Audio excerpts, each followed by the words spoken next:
नमस्कार दोस्तों। आज हम इस वीडियो में book the psychology of money की समरी को डिस्कस करने वाले हैं, जिसके लेखक हैं मॉर्गन होसल। यकीन मानिए, इस समरी को सुनने के बाद आपके पैसों के प्रति विचार बिल्कुल बदलने वाले हैं। और मैंने इस समरी को छोटे छोटे पॉइंट्स में भी डिवाइड कर दिया है, जिससे हम अपना टाइम सेव करते हुए क्विकली इसे कवर कर पाएंगे।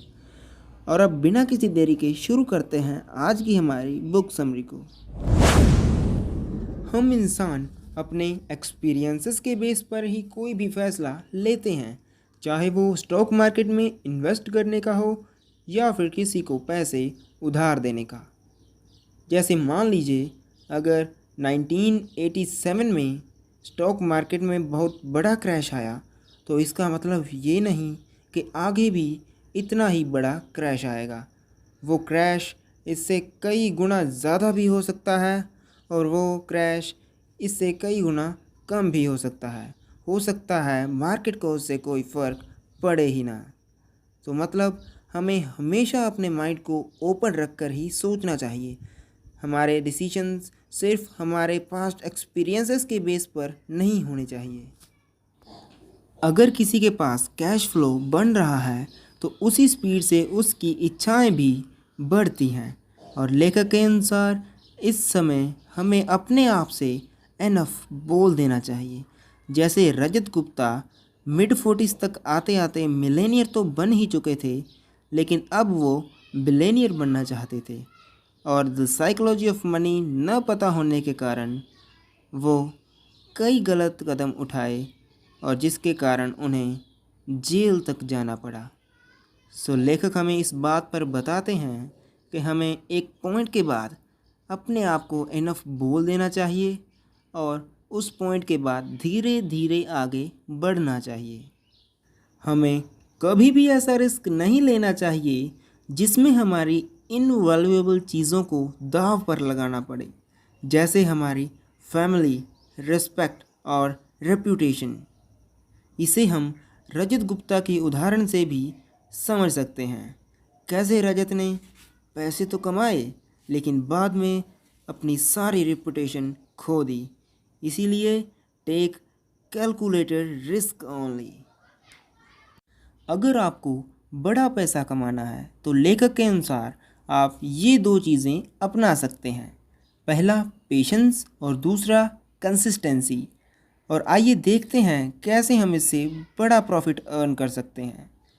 जब हम छोटी छोटी चीज़ों को करके बड़े रिजल्ट्स पाते हैं तो फाइनेंस में उसे कंपाउंडिंग कहते हैं। और जब कंसिस्टेंसी और पेशेंस को कंपाउंडिंग के साथ किया जाता है तो नतीजे ज़बरदस्त मिलते हैं। चलिए इसे एक एग्जांपल से समझते हैं। अगर आपको कहा जाए 9 को 9 टाइम ऐड करने को, तो आप तुरंत करके 81 बता देंगे। लेकिन अब अगर आपको 9 को 9 टाइम मल्टीप्लाई करने को कहा जाए तो इसको करने में आपको टाइम भी लगेगा और ये बनेगा 13427172 और कंपाउंडिंग का ये सबसे अच्छा एग्जाम्पल माना जाता है। कंपाउंडिंग में हम जोड़ते यानी कि ऐड नहीं, मल्टीप्लाई करते हैं। Take risk to become wealthy but take no risk to stay wealthy. यानी कि पैसा कमाने के लिए तो आप रिस्क ले सकते हैं, लेकिन पैसा बचाने के लिए आप रिस्क नहीं ले सकते। इट मीन्स हमें वेल्दी बने रहने के लिए उतना रिस्क नहीं लेना चाहिए जितना कि हम वेल्दी बनने के लिए लेते हैं। जब यूएस में मंदी आई तो कई लोग गरीब हो रहे थे, लेकिन कुछ लोग ऐसे थे जो उस समय अमीर हो रहे थे। और जब उसका कारण पूछा गया तो उन्होंने बताया वो अपनाते हैं सर्वाइवल माइंडसेट, जिसका मतलब वो सोचते हैं आज तो मेरे पास ये सब है, अगर कल ना हुआ तो क्या होगा। और वो इसलिए बिल्कुल सिंपल लाइफ जीते हैं और सिर्फ उसी माइंडसेट की वजह से वो दिन ब दिन ग्रो करते हैं। Think for the tail event.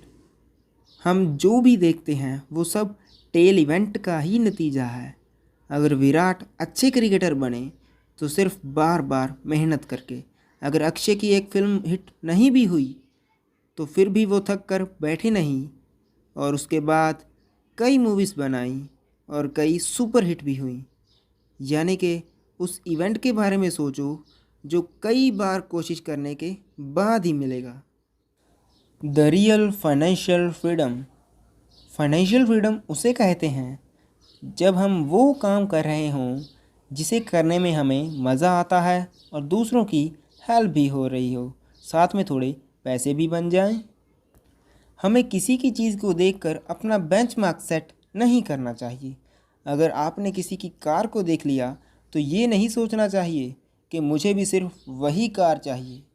हम हॉनेस्ट और हम्बल रहकर भी किसी भी चीज़ को अपने तरफ अट्रैक्ट कर सकते हैं। Nothing is free in this world. मतलब इस जगत में ऐसी कोई भी चीज़ नहीं जो फ्री में अवेलेबल हो। हम किसी न किसी रूप में उसका मूल्य अदा कर ही रहे होते हैं, और चाहे वो रूप मेहनत का रूप हो या फिर समय का या फिर किसी डर का।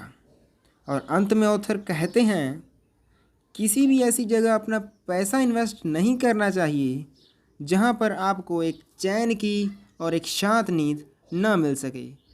याद रखें, अच्छी हेल्थ और खुला माइंडसेट दो ऐसी चीज़ें हैं जो ऐसे ऐसे रिटर्न्स दे सकती हैं जो आप कभी इमेजिन नहीं कर सकते। और अंत में, अगर वीडियो अच्छी लगी और कुछ नया सीखने को मिला हो तो वीडियो को एक लाइक ज़रूर कर दीजिएगा, और मिलते हैं अगली वीडियो में एक नए लेसन के साथ।